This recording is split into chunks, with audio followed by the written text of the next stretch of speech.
memory lane. I think that there's got to be a song that goes There's with got to be that. like lyrics to go Lyrics that goes to that. Oh boy, here we go. Yes, Dan's excited now. He loves this song. Welcome to another installment of Movies Down Memory Lane, the show where three friends here get together and we talk about the movies that we love, the movies that mean that much to us, not just the ones you're like, oh, that was good. No, it's the ones that have stuck with us over time. And sometimes maybe they came out a few years ago, but they really had a profound effect on us. They either linked to something personal in our lives, or they linked to something about our movie, like it changed our movie outlook, our movie taste, our movie, something very profound that came from that movie. And we come in and we talk about it. And each episode, one of us picks one. And this time around, last time it was my turn, and we did Field of Dreams. And so now we go over to Andrew, and Andrew decided that he wanted to not take it too far back, more in like his teen, like entering it's further back than we think. Yeah, but not really. It's in our youth, but like on the cusp of being a man. Yeah, on the cusp of adulthood, you could say. Yeah. And it's the 2008 film, The Dark Knight. Yes. Yeah, 17-year anniversary. It just celebrated last month. So that's why I said not too far away. And yeah, 2008 was a time ago. It was a different time, maybe several lifetimes ago for many of us. But I figured we would talk about this movie eventually, because I feel like not only am I'm skipping the jumping the gun. God damn it! Steven, you're I'm all over that. I tell you what, before this show, I was in like a sprint to get in here, so I'm like, okay. my mind hasn't slowed down yet. Gotcha. Yeah. Ironically, is that this movie is incredibly well paced. So you're right there with the frenetic pacing of this movie.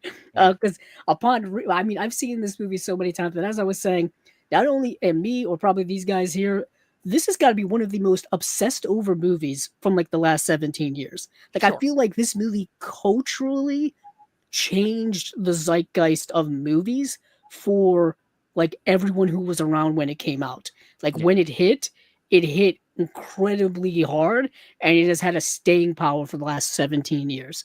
Like, even to this day, I feel like, there's been dozens of superhero movies that have come out, and I feel like everyone just always goes back to The Dark Knight for comparison's sake. Yeah, I think that's a good thing and a bad thing.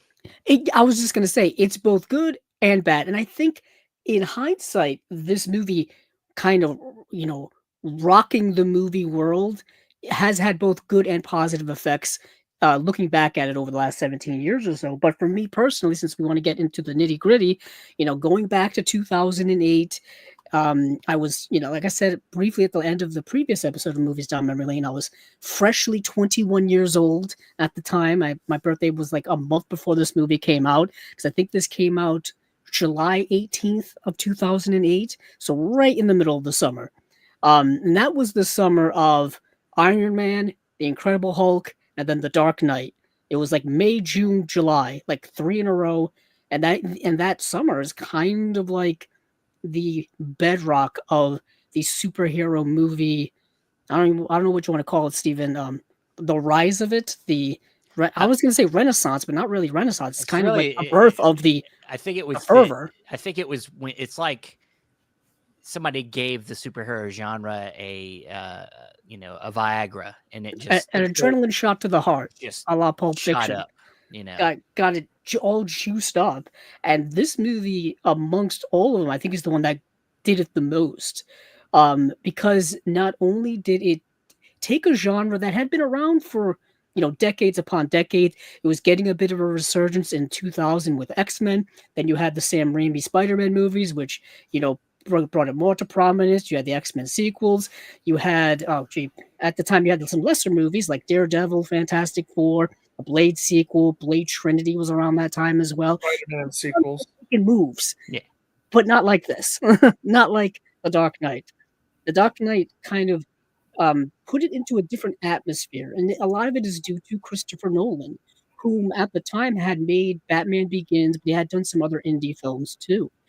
But it was really this movie that put him into, the mainstream of people's minds, and it took the Batman to new heights in both positive and negative ways, as like the saying goes. But for me, 21 years old, 21 years old is kind of a milestone age for many a person. It's the they say 18 is when you're an adult, but 21 is really when you're an actual adult. I think, you know what I mean. It's another milestone age.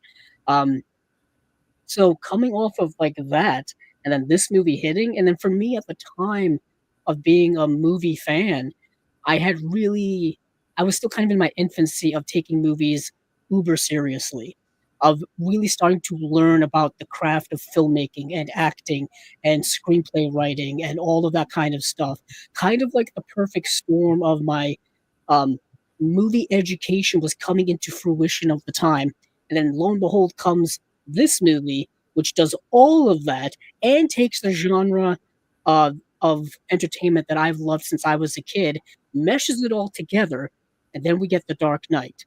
Um, there's so much to say about this movie. I don't want to. I can go on. Yeah. Wait, let's not. I don't don't spill all your guts at the beginning Oh before my gosh! we Other get than a chance. saying this movie, I was obsessed with it when it came out, and it stuck with me all the way to this day. And I think that can be said for a lot of people. Yeah.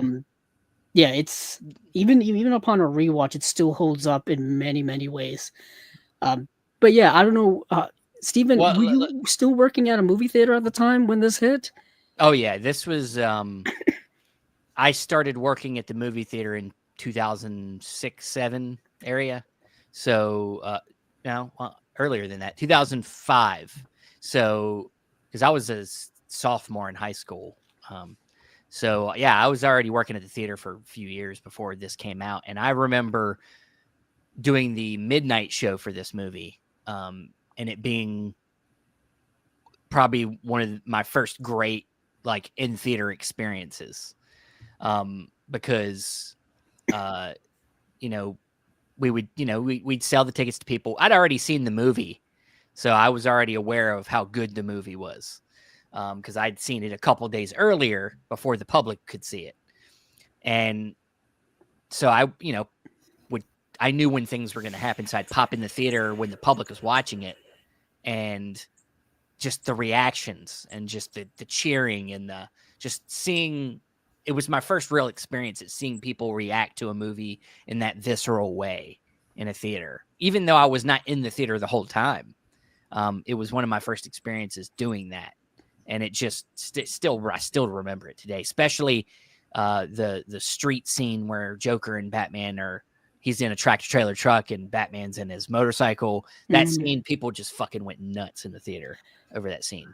And what's interesting is I remember seeing, I think I saw it twice. I saw it when it came out, probably that opening night. I don't know if it was a midnight screening or if it was the next day, but it was one of those where I saw it right as it had come out. And then I saw it again, I think that weekend, because I took my brother for his birthday, because his birthday is on the 20th of July. And I took him, and I took him, I took him, I think, after his birthday, like after his birthday party, we went that night. So it must have been that weekend or something.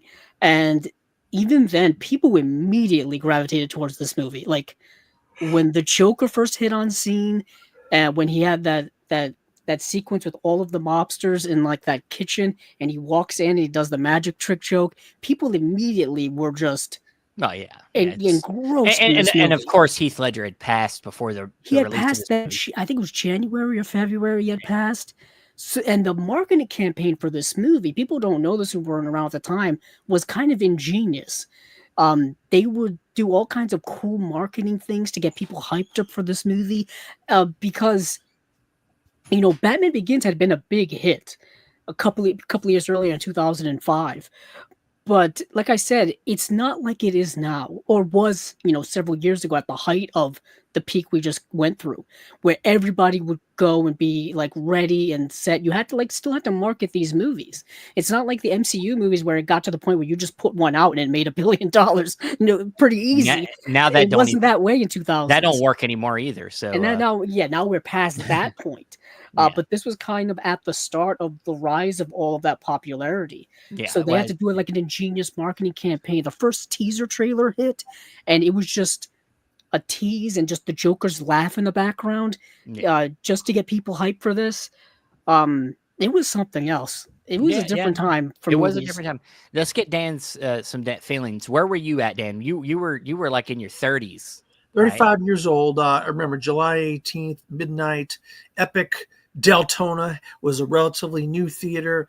That company had owned a little theater called the Beacon in my town. It was a sixplex, but they got this new theater, this newfangled thing called Epic XL screens. And yeah, we had 4 lines lined up because it was going to play in 4 theaters at midnight. And I was there for probably 5 o'clock or 6 o'clock or something like that.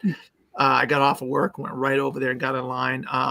Yeah, when I walked out of that theater, I was blown away. I could not believe what I had just seen. I could not believe how realistic a comic book movie could be, that it was set in literally the real world, and it was like Batman really existed. This Chicago as a setting for Gotham City was phenomenal.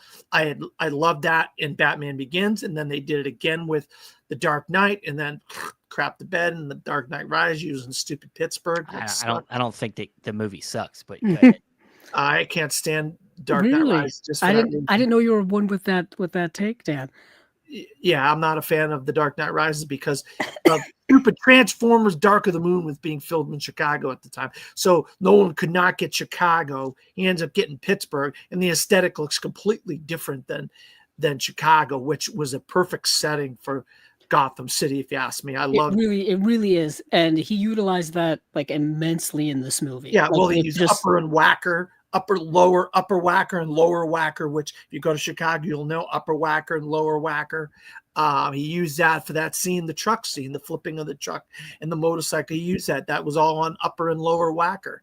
The bridge, you could see the bridges, certain bridges, the river. It's clearly Chicago. And they actually blew up a hospital that they were going to rebuild, the new hospital. So they blew up a hospital for the hospital scene that got blown up and stuff. It's just the most realistic comic book movie I had ever seen up until that point. And I believe it's still the most realistic portrayal of a superhero in the real world I have ever seen. Till this day, it's still my #1 comic book movie I've ever watched. And I've watched a lot of them over the years. Just phenomenal. And R.I.P. Heath Ledger. I mean, it just, I know you don't want me to go on forever and ever, but Jack Nicholson said this. He gave Heath Ledger advice. He said, "You gotta be careful. This role will take over your life." And it did take over. He couldn't sleep. He was taking medicine. He was mixing his medicines, and he overdosed accidentally. And because he couldn't sleep, because the role, it was so intense that it took over his life, which is what Jack Nicholson told him to be careful about. And to this day, we got the second posthumous Oscar for acting with Heath Ledger after Peter Finch for "I'm mad as hell and I'm not going to take it anymore." So I mean, I could go on forever about this movie. I absolutely love it. Yeah, to piggyback off of what Dan was saying, that is kind of the uniqueness of this movie, is the fact that it was a completely different vibe, energy, aesthetic, completely different take on that genre of the time, which was kind of looked at as being more for entertainment for a younger audience, because that's kind of how the way comic books have been viewed. I mean, to this day, they're still kind of viewed like that for the most part by many people, but Nolan took it seriously. He took everything about Batman and his world and all of that, stripped out all of the comic book elements, and gave a as realistic as you could possibly give when it comes to the comic book world. That's why a lot of people kind of criticize the third film, as Dan was just saying, is because a lot of liberty was taken in terms of suspending disbelief and things like that, which you kind of have to do with these movies anyway. But for The Dark Knight, you can do that with Batman, because Batman is so set within the real world with real themes of real stuff going on, that you could strip all that away. And that's what Nolan did. And it was kind of the first time that we had really seen someone take this genre really, really seriously. Um, and yeah, it put it into an atmosphere of like more prestigious cinema, prestigious with a quote, because it's all, Well, subjective, whatever. it you is, know? but the public kind of pushed this movie into that Oh, status yeah. because, of course, the big hoopla was that it didn't get nominated for Best Picture, and then that's kind of changed the Oscars going forward as we know it. As after this year, they upped the amount of nominations going forward because people really thought that this movie should have been in there, and it's debatable. I mean, if you go back now, I'm sure a lot of people would have changed their minds because of how much this film has kind of been able to stand the test of time, and the performances and the direction and just, where we're at with Nolan now. At the time he was just a few movies in. Yeah, this was I believe at this point he had done Following, Insomnia, what's the Batman Begins. Memento, Batman Begins, and what did he do? Did he do The Prestige after Batman Begins? Prestige after. Yeah, because it was one of those times when Nolan would do like a Batman movie, his own movie, a Batman movie, Inception, which was his own movie, and then Dark Knight Rises, and then he went on to do all the stuff that we've seen him do over the last several years. Anything he wants to do. Then he got carte blanche to do whatever. This is either his 5th or 6th movie, I believe. But still, he was still not like. I think Batman Begins is the movie that actually put him on the map, and then then people like took him. Then they saw The Dark Knight, they're like, "Fuck, this guy's the shit." Then it was solidified with The Dark Knight. Because talk about success, because also this movie had success across the board. Critics, superhero fans, comic book fans, general audiences. This movie made $1 billion, specifically at a time where back in the 2000s, movies didn't really make $1 billion. It's a different economic world back then than it is now. And you didn't have YouTube, where that YouTube and Twitter space where just like blew up. Yes, it made $1 billion, but we didn't know it was making $1 billion. We just kept on going to see it because we loved it so much. Nowadays you can market things through the internet and social media and all that kind of stuff. They did that back then, but nowhere near the way they do it now. I mean, things like Facebook and Twitter were very young at the time. I don't even know if Twitter was around yet in 2008. I mean, MySpace was, I think, still around, but kind of on its last legs as Facebook really was dominating the social media scene. Yeah, I think it's 2007, 2008 is when Facebook really took off. Yeah. So it's not like it is now in terms of the internet marketability of movies. So this movie was able to hit everybody in that realm at that time.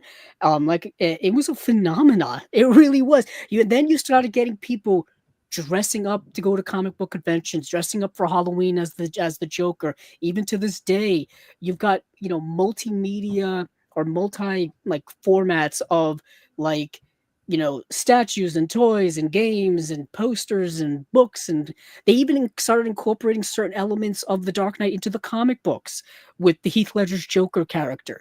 And the Joker had always been like a popular Batman foe, but I think this took it to another a level of fandom and popularity. We had gotten Jack Nicholson's Joker in '89. We had Mark Hamill's Joker on the Batman the Animated Series, which many of us grew up with. And of course we had Cesar Romero back in the '60s, with Adam West.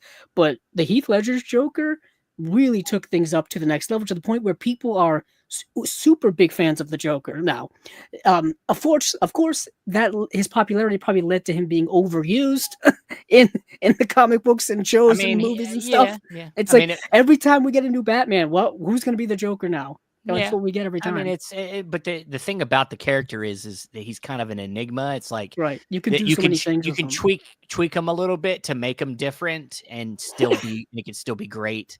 And I'm sure we're going to get some version of him in the next 2 iterations of Batman we're about to get. So, but let's get more specific here about your feelings instead of just blabbering on about how good the movie is. Because we all know how good it is. Yeah. We don't need to explain that. It's been so many years of going through that on the internet and where else. But so what is it about The Dark Knight that is so personal to you specifically that makes this a movie that's down your memory lane? Right. I think I hinted at it a little bit in my intro, the timing of it all. 2008, 21 years old, just starting to get really more serious into movies, getting more serious. That's kind of around 2007, 2008 when I started actually collecting movies. So collecting DVDs at the time was definitely, on my mind as well. So I was starting to get into comic books a little bit around a little later than that, but starting to think about getting into comic books and stuff. But I had always been a fan of superheroes ever since I was a little kid. So obviously, I already had that built into going into this movie at that time. Starting all the way, one of my first movie going experiences, coincidentally Batman related, is seeing Batman Returns in 1992. Came out in 1992. I was like 5 years old. I remember going to the theater to see that. Then before that, I had seen the old reruns of the Adam West series from the 60s. I had the 1989 Batman on VHS. I had the movie poster. I had the toys. So I've been a Batman fan ever since I was so super young. Obviously, it's not a big of a stretch to say that Batman is my favorite superhero of all time. So I had all of that built into going into this movie. Little bias, I would say, little bias. I like even as a modern adult, the most comic books I have are Batman. I was just thinking earlier of like, how would I rank the tiers of like entertainment franchises that I like the most? It's like Lord of the Rings, Star Wars, Batman, like in that order. Really? So it's like that's how much of a big fan I am of Batman. So when The Dark Knight hit, and the fact that it was just so like amazing at that time, it was kind of like I said, the perfect storm. Um, to the point where I've owned it on DVD, I've owned it on Blu-ray twice, I've owned the 4K, I own the screenplay, I've got the soundtrack on CD. Yeah, I've been obsessed with this movie since like 2008. There was a time where I would just watch this movie like over and over again. Yeah, me too. Yeah. And just because it was just so good, I couldn't get enough of it. And looking at what's coincidentally, as I hadn't rewatched this movie since I think 2018, which I think is when I first got this. So it had been quite a few years since I'd seen it, but I knew the movie so well that you get to the point where when you can recite the lines of a movie and you know every scene back to back to back, you've seen it enough where you can go a couple of years and not skip a beat. But what do you also, think? I want to ask you a question. What do you think? I think one of the best opening scenes, and it's been ripped off numerous times in heist movies and animated shows and things like that. What do you think about the opening heist scene at the bank and the killing of the and then he gets involved. Well, he told me to do it, and the buses. What's fascinating about it is that was just amazing. I mean, you talk about one of the most incredible scenes. Yeah. I mean, that scene, you get that right off the bat. And what is interesting is introducing the villain first is kind of fascinating because you don't see that happen in a lot of these movies. And I think that set up the movie for that's actually kind of an animated thing.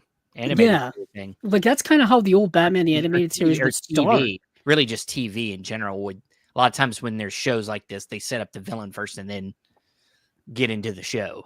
And then they bring in the hero. I mean, what's interesting is we had already seen the Batman established in Batman Begins, so we didn't really need to see him right away. But what is interesting is we get to see the Joker do his stuff with the bank heist, and then we see the Batman confronting some villains and whatnot and doing his stuff. So we get to see kind of this dynamic difference between the two. And that is kind of this whole movie just playing on the fact that the Batman and the Joker are so closely connected to one another. They're like two sides of the same coin. You know what I mean? There's the famous interrogation scene where the Joker pretty much just tells him that you're only a few steps away from being me. Don't pretend like you're all that better than me, because you're not. You're not even like the cop. You're not even like the good guys like the cops think they are. You know what I mean? You're pretty close to being me. And that's been a riff on Batman and the Joker in the comics forever. But the opening of the movie, what is interesting is people compare it to the bank heist scene in Heat. And and that's actually very apropos because it is very similar to that. In terms of just like the editing and the angles and the energy, and the Hans Zimmer score right away in this movie is incredible. This was one of the first times outside of Star Wars and Lord of the Rings where the score is really noticeable to me at that time. Because, I knew who John Williams was. I'd watched Star Wars since I was a little kid. I knew that. Howard Shore with Lord of the Rings, it's sweeping, it's epic, you can't miss it. But then, this was the first time I knew who Hans Zimmer was. I didn't know that, I listened to him in Gladiator years before. I listened to him in Lion King years before when I was a kid. Pirates of the Caribbean. Pirates of the Caribbean. I didn't, because at that time I wasn't paying attention to any of this until this point in my movie viewing life. And right away, like, I became a massive fan of Hans Zimmer. But yeah, the opening of this movie is so good because it sets up the Joker so well. You get that reveal of him, and the music hits, and it's just so good. What's so interesting about it to me, and it's what we learned through the movie, is that the Joker talks about, one of his main points is that he's an agent of chaos. He don't make he says this whole speech. He's like, I don't make plans. I'm like a dog. If I ever caught a car, I wouldn't know what to do with it. But we know that that's not really true, because we know he's a big liar. Well, he lies throughout the whole movie. That's what's interesting, is because he talks about how he's all about chaos and he don't make plans, but he obviously makes plans. Because the opening of the movie is so planned down to the T.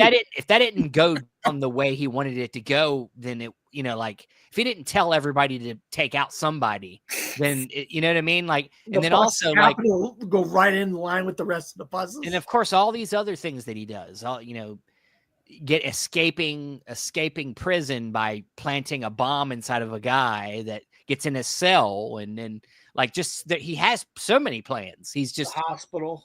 He just the way he does it is so chaotic. Yeah, and he creates so much chaos. If anything, it's so meticulously planned out too. Yeah, it's almost like it does put him in that sense of where Batman is intelligence-wise, that he's able to, be the opposite of Batman in the sense of his morals, and that's what the movie's talking about, is that these guys are the same on one level, but it's Batman's morals that are being challenged in this film. That's the point. So like, Joker is the good guy who's supposed to be the district attorney, the guy that's going to put away the gangsters and put away all the bad guys, and turns the good guy into a bad guy. He corrupts him. He breaks him down so far. What's interesting is that he's trying to break down Bruce Wayne the whole time. Well, not Bruce Wayne, but Batman the whole time, and he can't do it. But he's also has like a side thing going on where he's trying to break down Harvey Dent, and he's doing it consistently throughout the movie. Well, what I think it is that it's all about Batman. I think he's all about trying to get Batman to bring him down to his level. Yeah, and so and when he's attacking Dent, that's part of it, because Dent is part of what is getting to Batman is getting to Gotham. So if he's hurting Gotham, he's hurting Batman. So he knows that Dent is like the shining hope of Gotham's future. Yeah, Dent is the White Knight. He is what Batman is doing in the darkness at night. Dent is doing it in the daylight during the day, in terms of going after criminals on a legal level. Batman realizes that kind of the law and cops and legality doesn't really work in Gotham, so that's why he does the vigilantism. But if there's a hope that actually does work, he doesn't need to be Batman anymore, and that's an interesting kind of thing. A lot of comic book purists kind of hate that aspect of Christopher Nolan's Batman, is that he doesn't really want to be Batman. He's almost begrudgingly being Batman. You know what I mean? Because he has to, not because he wants to. And we've kind of with Dan kind of talking about earlier with Dark Knight Rises, is that he does walk away from it after this. You know what I mean? He does no longer become Batman, which pisses off a lot of comic book purists, because the whole idea is that Batman can never not be Batman, because it's so part of who he is from a comic book perspective that it's who he is now. Bruce Wayne is the mask that he wears, sure, not the Batman anymore. It's kind of the opposite with Superman. Where Yeah, Clark Kent's the real guy, Superman.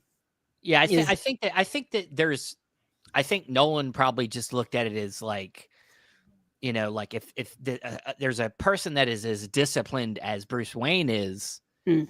at becoming the man that could be that guy, he should have the discipline to be able to walk away. Well, And so, that's also said. That's what happens when you set it in reality. That's Sure. more of a realistic perspective Yeah. of like, also Anybody like physical toll that Yeah. he's taking on his body Yeah. too, which we see later. anybody that's physically and mentally capable of like obsessing into becoming that good at what he does to build and you know, detective skills and technology is smart enough to know when to stop. Yeah, And so and that's the realistic aspect of it. yeah. Whereas in comic books, you can throw that realistic aspect of it forever. I mean, Batman's been around since like the 40s, so And like, he's been doing it for a while. And honestly, that's the Batman that Joker is trying to. That is one thing that's a little bit off. Is that Joker thinks he's this one thing, but just because he's out there looking like a Batman, but really, like, he's not quite as insane. He's not quite like what Robert Pattinson's going for in his Batman, where he's like obsessed with being Batman and going out there and fighting crime. That's a more mentally disturbed version of Batman. I think the new Batman with Robert Pattinson is probably the closest to that, because even before that, like, I don't think any of the previous Batmans have gotten that. Honestly, what is interesting is this is an argument for a way different time.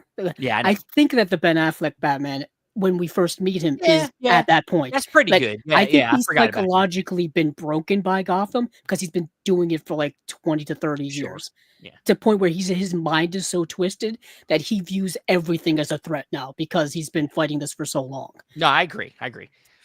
But so essentially, you're saying that because of that, the Dark Knight's a movie that essentially just got you more serious about movies. It started making you. It's kind of like your Matrix. Mine was the Matrix, and it got me to start delving into movies in different ways instead of just the actors and like, oh, this is cool, you know, like it was like, well, kind of how is this made? How was this made? The learning of the music. Yeah. You're not going to want to know what mine is. Nolan is actually, for those of you who want to get into It's filmmaking. way back. Yeah. For those of you who want to get into kind of like the more technical aspects of filmmaking, Nolan's kind of a good place to start because he does everything practically. You know what I mean? Well, that's like why I said, he's blew up a building. I brought up Chicago. That's why I brought up Chicago and the difference between By everything, I'm talking most things he does. It looks real because it is real. Well, let me say can this. Go to the places in the movie and stuff, and that's what you want out of a superhero movie. Wow, this is a real place, not some Cleveland to make it look like Metropolis or Toronto to make it look like whatever. One of my only real negatives that I wish they would have done in this movie is the Harvey Dent makeup, which was not makeup. It was CGI'd. I said it's mostly practical. I was talking more of like no. I know he really goes like out of his way. The set pieces blowing up stuff. You know, on Oppenheimer, he detonated a bomb with no payload. Sure. No. He's always going out of his way to make it look as real as possible and use practical effects as much as possible. And he usually enhances things with special effects and stuff like that. But like, I think that in The Dark Knight, one of the only main things that we could get into minutes of story and character choices and things like that. But like, I think that this was a moment where, why didn't we go full practical on Harvey Dent's face? Like that would have just made it so much better. Really? I thought that was practical effects. That's crazy. No, hell no. Watch it again, dude. No, I believe it's like green screen. It's a green. Screen. It's definitely a CGI. If you watch the behind the scenes stuff, I think they show how they did it with like the layering of effects and stuff. Yeah. Well, it pops more in 4K than probably the old high definition. But I want to ask you. Okay, Rachel Dawes was played by. How about we finish our thought on this first before we skip to something else? What were we on with the makeup? Talking about the CGI of Harvey Dent. So yeah, I mean, like, I was good looking. I was like the eye, like especially the eye. Like if you watch the eye, the other eye is just like it. It just doesn't look real. It looks like it looks waxy. It looks real to me. Well. then I guess you're living in a fantasy world. He looked, Keep in that mind- looked realistic to me. It as did. far as I'm Well, concerned. Yeah. it didn't look. It looks fake. To It me. still holds up. It still works. I know what you're saying, because it definitely, especially watching it now in high definition on a large screen TV, and it's been so many years later, some special effects in some movies don't hold up. Some Sure. do. It works fine. I It just think works, that but it's you can just- tell. You know what I mean? But you can tell. yeah. But it's just weird that that's the moment where he decided to not use practical. and like, it's why tough. didn't he? It's tough when you're grounding the rest of the movie in reality so harshly, and then you do something that's so out of reality. Yeah, You know what I just mean? don't understand. Like There's someone's so many- missing half their face. so many amazing Yeah. effect makeup artists that could have fucking done that without CGI. Yeah. That's what's so interesting to me. I don't know why we didn't throw some awesome makeup. It's not like he had to spend the whole movie looking like that. It was just the third act. There was like 3 scenes that he had to do with makeup on if they would have done it. There's the bar scene, the car scene, and then the finale. Yeah. Really, That's it. He's and then the hospital stuff. The hospital Yeah. stuff. There's it's probably 5 to 10 minutes of screen time in the makeup if they'd have done makeup. But that was the only real negative for me. Like when I was rewatching it, I was like, this is paced well. The editing is amazing. Like the edit, like it's like the way the movie moves. There's like nothing that feels like it's wasting its time. Yeah, there's no wasted You- time in Who's this the movie at all. cinematographer on it? Is it Deakins? Oh, I think it's Wally no, Pfister. No, it's Wally Pfister. Oh yeah. God, he's amazing. I Well, don't think Deakins has never worked with Nolan, which Really? it would be Wow. amazing, but Wow. no. Yeah, it would be amazing. Never, No. it's never happened. if I He did- had just one, It's Hoyt Van Hoytema is this guy now. yeah. If I just had one thing, what was it? The girl from Rachel Dawson's Dawes. Creek, Rachel Katie Dawes, Katie Holmes. Katie Holmes. I did not like Maggie Gyllenhaal as Rachel. Really? People I have thought Katie effect with you. Holmes was a better Rachel Dawes. I don't understand why you can't keep the same actress in the same role when you're bringing a character from one movie to the other movie, unless it's a contract dispute like Terrence Howard and Don Cheadle as Rhodey Rhodes and stuff like that. Was a contract dispute as far as that goes, and the same thing. with There Edward is an Norton. answer to that. I Mark think it was Ruffalo. something to do with like She some had something else. scheduling issue or something like that. But I mean, I do agree with you. Like you know me, I'm a Dawson's Creek fan. So Nice. Katie Holmes in the role was cool to see her at that time in that role in Batman Begins, and I would have loved to see her take on furthering that role. Yeah. And obviously you want to see the same people go into the sequel.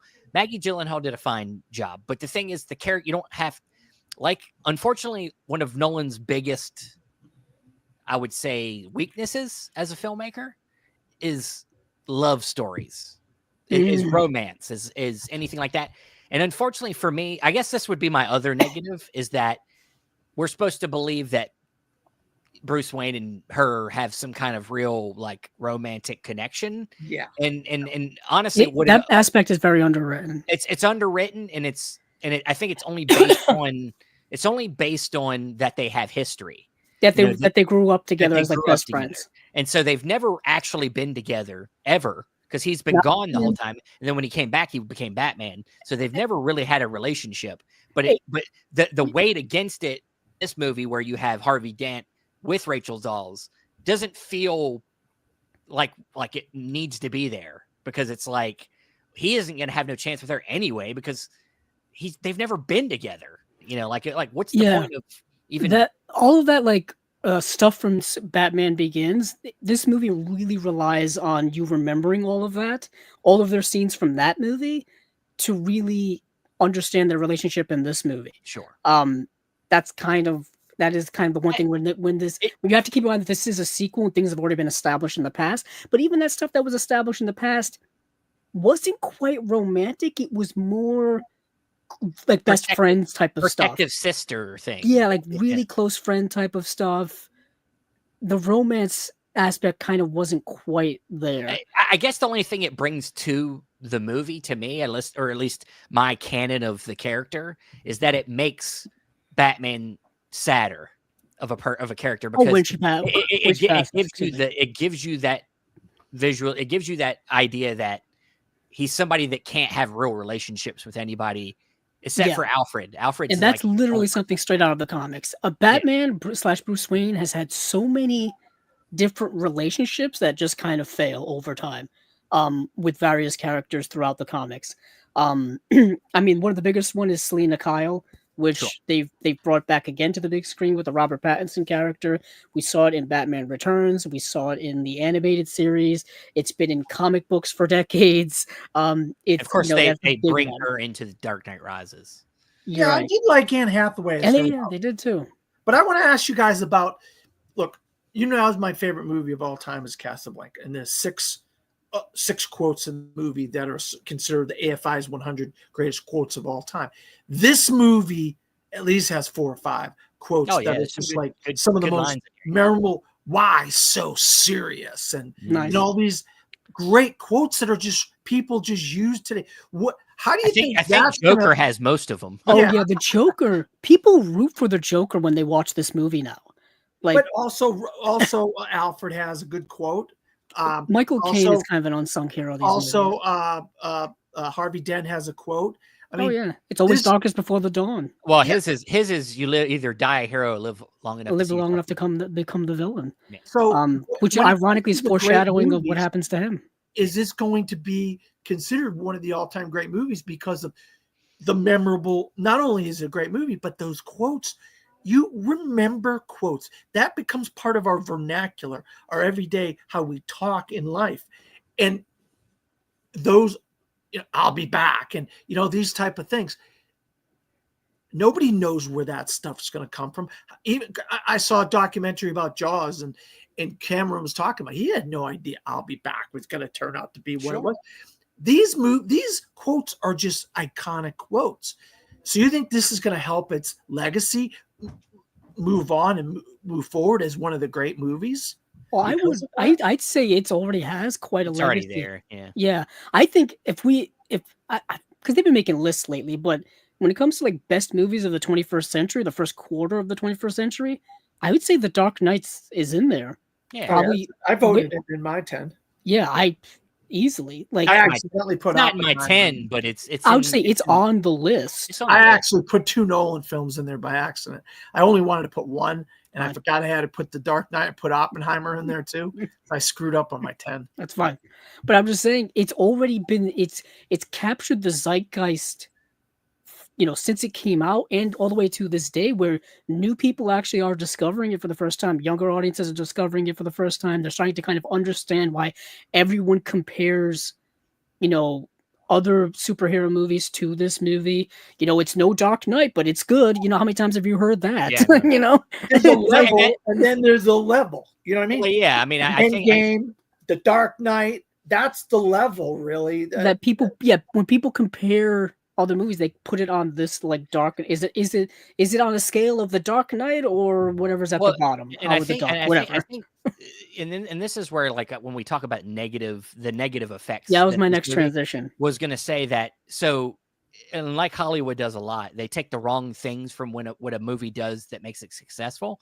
And of course, what they took from it was, the realistic, harder edge movie version of the comic book movie. And really what made this movie successful was that there's a certain amount of patience and good writing and good filmmaking that happened in this movie that most of these movies don't get.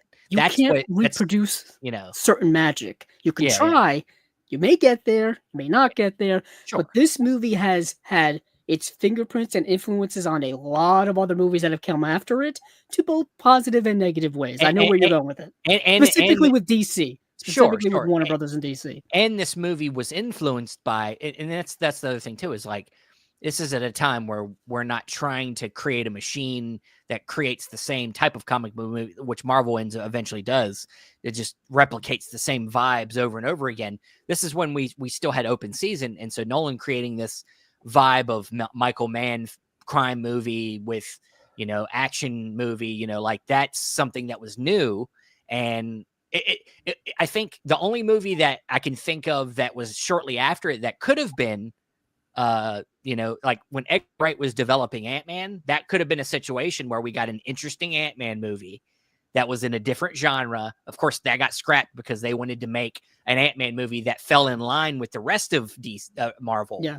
So like, but this is what Nolan did, is he made it a singular thing and created its own vibe and took inspiration from filmmakers that were real filmmakers that were making distinct films. And so like, people that love comic books don't necessarily understand Michael Mann. They don't know who Michael Mann is. So they don't understand that this is a cool thing. He makes movies that look cool. And you got the heist, and you got, you think of the beginning of the film as Michael Mann influence. I think of the scene in the streets after the tractor trailer falls over and he's in the streets and he has the Tommy gun and he's just like the wire gets caught in his face and he's like, and he's like just going up the street, like, come on, hit me. That makes me think of Michael Mann, like the edgy in the streets. There's some music, but then it like quiets down for a minute and it's like really authentic. The guns sound authentic. But And the like, cinematography too. Yeah. And the blue hue to everything is that Michael Mann feel. Again, we can't understate Heath Ledger's Joker's performance, in my opinion, was what really blew me away at the time. Like, really made me be like, okay, this is a craft, and there are elite people who can perform this craft on a whole other level than I thought really existed. And some people would say at that time that this is just Joker's movie. Right. That was one thing that people used to say a lot, is like, the only reason this movie's good is because Joker's so good and it's Joker's movie. And I'm like, I mean, he's great. You can make that argument and I wouldn't disagree with you. Yes, that it's more of a Joker movie than it is a Batman movie. You could maybe make that argument. I think you could, but I think it's just that Joker's sexier. I think Batman, he's cooler. The bad guy's always cooler. Darth Vader, got a Darth Vader vibe. Batman had a sexiness in Batman Begins, where we saw the rise of Batman and he went through everything. And now that we know who Batman is, the sexiest thing that happens to Batman in Dark Knight is that he gets a new outfit. And then we get to see some more of his gadgets. We get to see the motorcycle. Them things are the kind of the evolution in this movie. But I think the evolution for him is what he has to fight when it comes to the Joker in the, not killing people, not and proving that Gotham, that people are internally good at the core, and that they're not what Joker says, which is they're going to just, as he says, at the first sign of trouble, they're going to just leave you behind. Yeah. When the chips are down, these people will eat each other. You'll see. Yeah. They'll cast you out like a leper.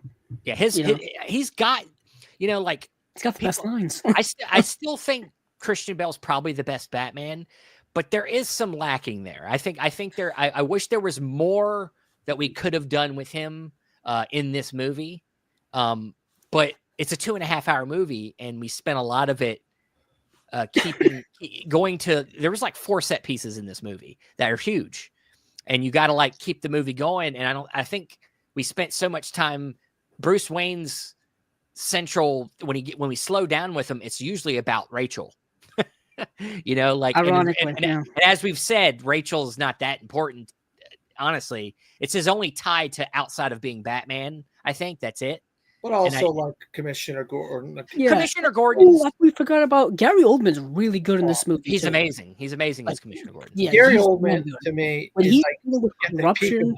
He's like really. He's in Harry Potter at this time. He's in the Batman movies. He's decided to play some good people for a little while. Yeah, he's been in every major franchise other than Star Wars. I think at that point he's been in a lot of them. And I love Gary Oldman as Gordon, and their relationship was really good. And that's what I want to say is this is when you start saying, well, really Batman Begins, but you could start seeing where he started getting really good actors to portray the characters in these movies. His casting is really good. His casting's always been good. Yeah. Well, he had Guy Pearson casting's really good. way back when, Joe Pantoliano and stuff like that. That's another part of what blew me away at the time is I didn't start paying attention to casting, even things like casting. I wasn't paying attention to until this movie. I mean, they got not Wally Pfister. They got William Fichtner to play that bank manager guy for one scene. But you didn't really know who William Fichtner is until then. At that time, he was on to put him on the map. Really, he was on Prison Break on TV. they got He's also Anthony, in Heat, by the way. yeah, He's also in Heat. Yeah, and he's in Heat. And they got Anthony Michael Hall to play some newscaster guy, like just like random people, Yeah, Right, but he's got littered with Oscar winners with Michael Caine and Morgan Freeman and Gary Oldman and obviously Christian Bale. Would win later on, and Keith Ledger would win for that movie. I mean, the movie's got like at least a handful of Oscar winners in it, and it shows a trend that he would just get big name Oscar contending people that knew how to act in his movies. He wouldn't just get some slappy off the street to do, he got musicians sometimes, and like Dunkirk, get Harry Styles or whatever his name is. But he really focused on make sure he got people of quality, even in roles like Commissioner Gordon, even in the more, he has his Rolodex and the Morgan Freeman character. These you could put anybody in these roles, and he made sure that he put these roles with seasoned quality actors that were gonna, when you were watching them, you weren't going to take your eyes off them. Sure.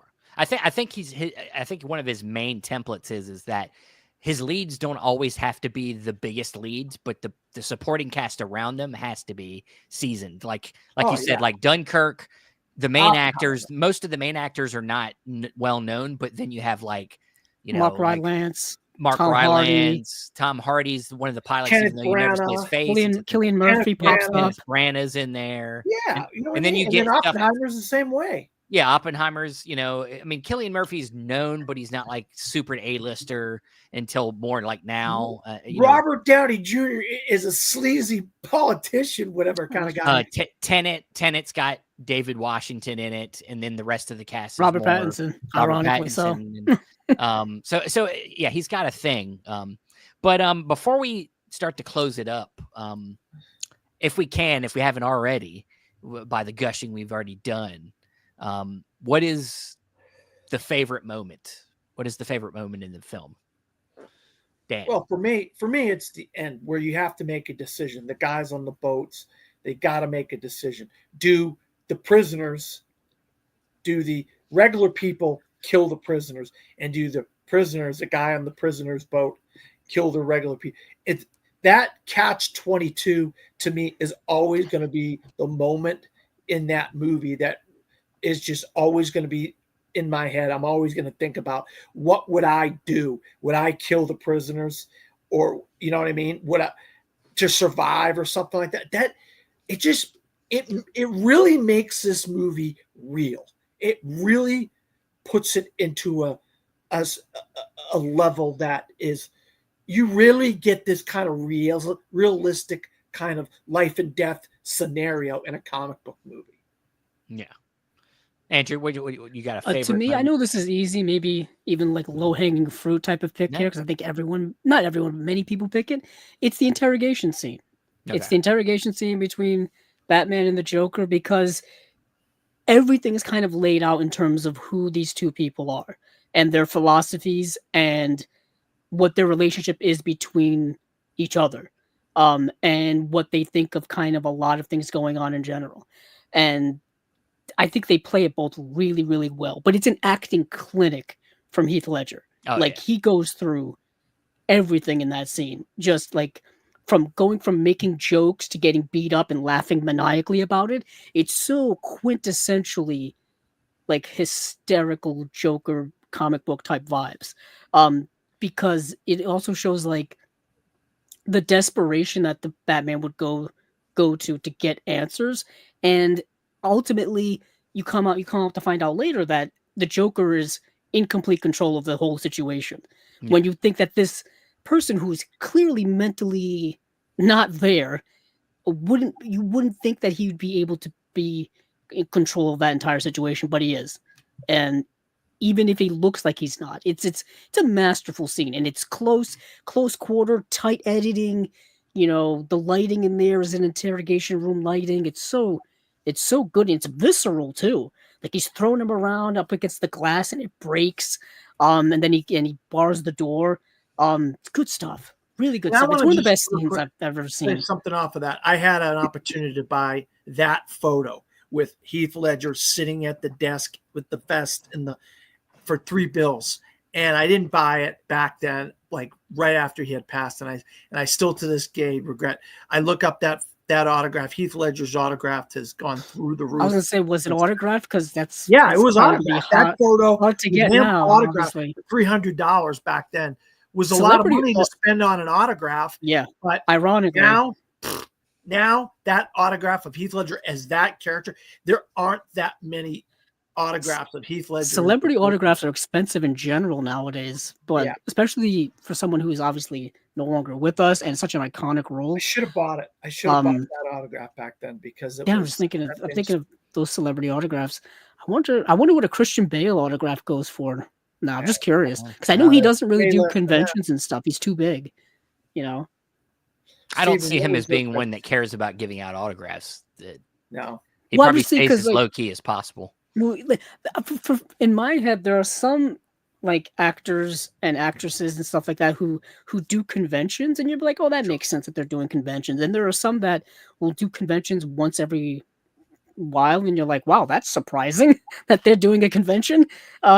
And I don't think Christian Bale, outside of like San Diego Comic-Con, which is, you know, mostly to market the movies, I don't see him doing those types of things yet, at least. He was he was in a Thor movie. I think he might have done some stuff for that. But yeah, when they go to like Hall H and they have the big panels afterward, sometimes they'll sign autographs. I know they did that with Justice League several years ago, where they brought out the whole cast, and then after they were, you know, signing autographs and stuff like that. But yeah, I don't think Christian Bale would. I think that was a legitimate autograph, though, considering he passes 6 months before the movie comes out, and there's an autograph photo of that scene of him sitting at that table. Ironically, you bring that up. The green shirt and the whole. You think that would have been a legitimate autograph? You could probably get it authenticated. Oh, there is. Yeah. Usually, some of those things come with certificates of authenticity to back it up. Yeah. What is interesting is that we didn't even bring this up. People hated the fact that he was cast as the Joker. Yeah. He was the gay Joker because he was in Brokeback Mountain. They thought it wasn't until that first teaser hit that I heard, and they heard the Joker laugh, that people started like kind of coming around to it. And then the teaser trailer started hitting, and I was telling my brother last night when they were doing the marketing. Remember how they would release like clips of the movie on like late night talk shows and clips of the movie online during like Super Bowls or whatever the case may be. Wasn't there like a timed thing that you had to watch at a certain time, and there was a trailer. That was the marketing I was talking about. Yeah, they were doing that, but they released a scene online where it was the scene where he comes into the fundraiser and he shoots the gun in the air and he's asking, oh, where's Harvey, and then Maggie Gyllenhaal comes out and whatnot. That's the scene they released to promote the movie. And I think it was about then that they were like, okay, this is actually a cool version of the Joker. And we still get those cast things. They're fighting about who's going to be cast as the next Batman right now on the internet every single day about like, oh, this guy's not right, that guy's not right, and I'm like, it's a cycle. It's a cycle. It used to be a thing you would do amongst friends. Now you're amongst thousands and thousands of people, millions of people. That want to fight about fucking, and that's what makes it not as fun. It's not as fun anymore. It's like, oh, he doesn't like look the vibe. He doesn't look like it, or I haven't seen anything that would make me believe. And I'm like acting is so different. You know what I mean? You can become anything at any time if you are that skilled. Sure. If the writing is good, if the directing is good, if the actor is that good, they can change into that character, into whatever it is. So just because you see them in something and you didn't like them. Did you see Robert Downey Jr. as Iron Man and Tony Stark? No, I didn't until I saw that trailer. When I saw that trailer, I said, "Oh my God, that's Iron Man." I don't think anybody was thinking about Iron Man. Well, at that time, nobody was thinking. What I'm saying, that's what's kind of crazy. Back in 2008, like Iron Man was like a C-list Marvel hero. Yeah. Up until that movie came out, and now Iron Man is like the most popular Marvel. Not the most popular, one of the most popular. When I saw that trailer, I was like, oh my God, that is Iron Man. I cannot believe what I'm looking at right now. You know what I mean? Well, let's Let's not start talking about all of comic book movies. No, again. no, no. I know. Um, What was your but- favorite scene, though? Yeah, what's your favorite? Yeah, oh scene? yeah, we're gonna thanks for letting me talk about something. To be honest, like I mean, you think yours is low hanging fruit. Mine's more low hanging. His performance, the Joker performance, is my favorite thing, and it's not like all the big stuff. It's a lot of like Small stuff. yeah. Like I get caught up a lot of times in really great performances. I get caught up in like little moments or little choices, little ticks, little things that always stick with me. So like like the moment when there's that scene where he's videotaping that guy that's impersonating Batman, that's and he's like, and then he's like, look at me, and that voice, like I'm like, That's dude, that's so frightening. it's frightening. Like his voice goes to this other place that's not that, and then he's like, look at, you're like, okay, he's like fucking nuts. Like, so that was scary. Little things like that, or like the scene when they're like, little quippy things, like where, it's probably a lot of it's improv. Like even the scene in the cell where he's clapping because Commissioner Gordon gets announced. He's like, Commissioner Gordon, and he's just like that was all. That was Kane. Yeah, it was The improv. gif. It's improv in the moment. Little one-liners, like where the tractor trailer that the Joker was in gets crashed for a second, and the driver dies, and he gets in. He's like, "Scoot over, I'm driving now." Like little things like that. Like little quippy things. That's the thing that I love about watching the movie, is just seeing all the little things. There's the scene where when he goes in and talks to all the gangsters, and he's like, I love that scene. He's like, this freak over here, and he's like, I'm not a freak, and he like bites his lip. And he's like, I'm not a freak, like little things like that. I'm just like, God, it's just so masterful. Like he, like, even if he wouldn't have died, there would be no doubt that he should have won this Oscar. Yeah. And it's like he just puts on a performance that would have sent him into the stratosphere. Still to this day, the only Oscar Michelle Williams has accepted. Yeah. Which is kind of sad because she's such an amazing actress. She should have Should've won by won now. two Oscars. I still think of My Week with Marilyn a lot. Like that, she should have won for that. I don't know. Them Venom movies, she's so good in. So masterful. No, the one she should have won, if she would have went from lead actress to supporting, she would have beat Divine Joy Randolph that year, I think. Or was it the year before? The Fablemans. The Fablemans. Oh, the Fablemans. The I thought you were going to think The of mom in Manchester The by the Fablemans. Sea. She has that one scene. Oh, that is amazing. That's She's masterful. amazing. She definitely would have beat, I believe, is it Divine Joy Randolph, or is it the same year? I think it was. Or it's the year before? Oscar guy. Yeah. Well, it's what's interesting about her is that you can tell that there's just something she's focusing on her family. I think that's why you don't see her act as much now. I think like she's in a lot of indie stuff. She that comes is, out. but I think that she's raising their and I'm sure, I think she's she's married to somebody else by now. It's yeah, his performance. I remember that. Is just, and that was coincidentally the Oscar Critics Awards season where I started paying attention a lot more. Ironically, a lot of it was because of The Dark Knight. Yeah, I mean, and Heath Ledger. everybody's got their way. Everybody's got their way in, and so it's through some means. And this was just such a big deal. Not every movie that you love so much is loved by a lot of people. Well, yeah, and so this was an example where something Andrew loved a lot was loved by everybody. So it kind of made you feel more welcome into being that movie person. I'll talk about a 2007 movie down the line. I'm not going to, since he's already got a 2007 movie in here, I'm not going to talk about it for a while. We're about to get to your next. You're the next person in line. I got a 2007 movie that means quite a bit to me. That definitely down the road. Because that was like the year of this movie, but also the year of The Dark Knight. It was kind of like these two movies, even though one had nothing to do with the other in a lot of the categories. Yeah. But that is the end. I think out of all the discussions we've had so far, this was maybe the most chaotic. And it kind of goes with the Joker in this, because I think we all lived very hard in the moment of this movie. I know obviously Andrew's obsessed. I would have to say, like in recent years, I haven't watched this movie as much, but coming to revisit it again, I can remember why I was obsessed with this movie at the time. And so I would have to say I am still obsessed with this movie. I think a little more critical of it now. I think I have more things to say about it than Yeah, I we've did grown then. a lot as movie fans since Yeah, then. yeah. But Yeah, same here. I'm I still mean, obsessed with it because it's such a well-made movie and just so meticulously great. just And Maggie Gyllenhaal that annoys me, and it's a little other than annoying, that, but I'm still obsessed. I'm still obsessed yeah, because it's my yeah. number one comic book movie of all time. Endgame came close to taking over, but it's still number And two. Endgame has moments, but it can't stand on its own without 12 other movies behind it. So Good point. Good you know, point. so I could never put that near the top. But Dark Knight could be out by itself, and it would still be a great Batman movie, even without the Batman Begins. So Yeah, that's but the third one's not great. But yeah, who cares? I don't care what you think about it. I'm with you. It's not the best one, but honestly, I started out where you're at, and as I've watched it more, it's actually it's kind of an interesting movie with ideas. So, but maybe down the line we'll talk about that. But that is it for this chaotic discussion of The Dark Knight from 2008.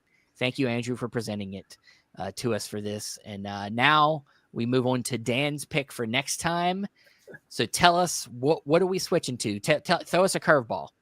well, I mean, we're in the middle of baseball season. We got the big playoff push. My team's really in a fight for the head of wild card and possibly the American League East with the evil empire, the New York Yankees. And I have a movie that I watched. It was, I believe, Roger Ebert. It was Ebert and Roper at the time. I believe it could have been, or one of the groups after them, because they kept the show going for a while. It was like Ben Lyons and Mankiewicz one season and whatever. They had brought this movie up. I had no clue about this movie. I never heard about this movie. And it was a movie called Game 6. I said, Game 6? Game 6? What's Game 6? That sounds familiar to me. And wow, okay. A lot of people have not seen this movie.